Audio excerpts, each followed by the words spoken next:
Stay tuned for scenes from the next all-new ER on NBC. New on the Night Beat, the courage of two parents saves the lives of a conjoined twins. We sobbed. We cried. Don't miss Ann Ryder's special report, 2 in a Million, next on the Night Beat. Later on The Tonight Show, the Jay Leno presents the Tim Allen from The Santa Claus 2. And Jay Spears, Justin Timberlake 2. Plus scary Halloween products. Ooh. Your local news is next.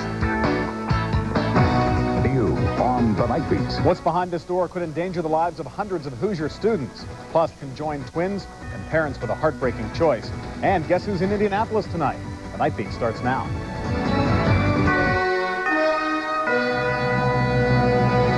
Live from the heart of Central Indiana, this is Channel 13 Eyewitness News Night Beats. And good evening, everyone. Thank you so much for joining us tonight. I'm Andrea Morehead. And I'm John Stehr. Tonight we begin with your first look at a poll conducted jointly by Eyewitness News and the Indianapolis Star. We're going to focus on the race between Democrat and Republican candidates in the 7th Congressional District, the incumbent Julia Carson and challenger Brose McVeigh.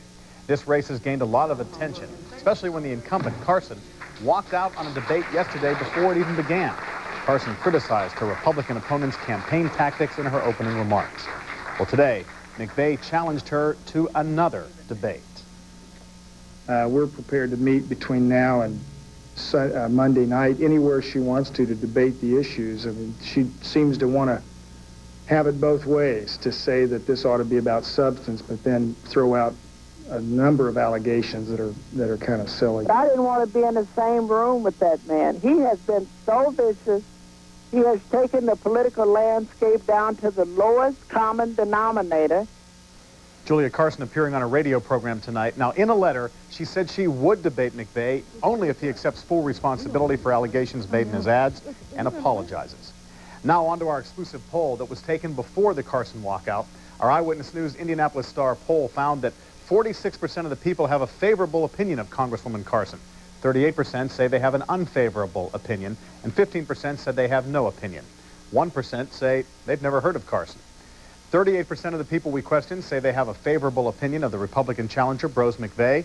18% say they have an unfavorable opinion, and 29% have no opinion. 14% say they've never heard of McVeigh. In tomorrow's Indianapolis Star and on Eyewitness News Sunrise, find out who 7th District voters plan to vote for next Tuesday.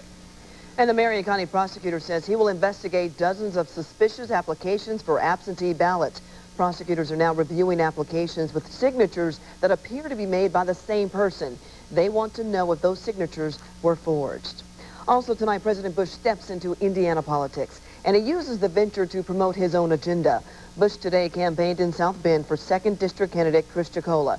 Chicola is in a heated race with Democrat Jill Long Thompson. Today's trip is part of a 15-state election countdown. While here, the president pushed the fight against the war on terrorism, and he also applauded Indiana soldiers involved. I'm confident in their abilities. I'm proud of their service, and we're going to use them to win the war on terror. And late this evening, Eyewitness News caught Vice President Dick Cheney's motorcade arriving here in the city. This was the scene tonight at the downtown Marriott. Cheney is in town for a fundraiser tomorrow morning for congressional candidate Brose McVeigh. Now, our partners at the Indianapolis Star put together this voter's guide to Tuesday's elections. You can look for this in Sunday's Indianapolis Star. New tonight, a hidden danger found in a high school auditorium.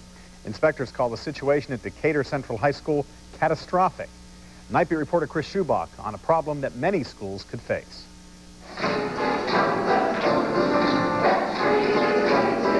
A performance of the Decatur Central High School Swing Choir earlier this year shows they had absolutely no idea the danger they faced.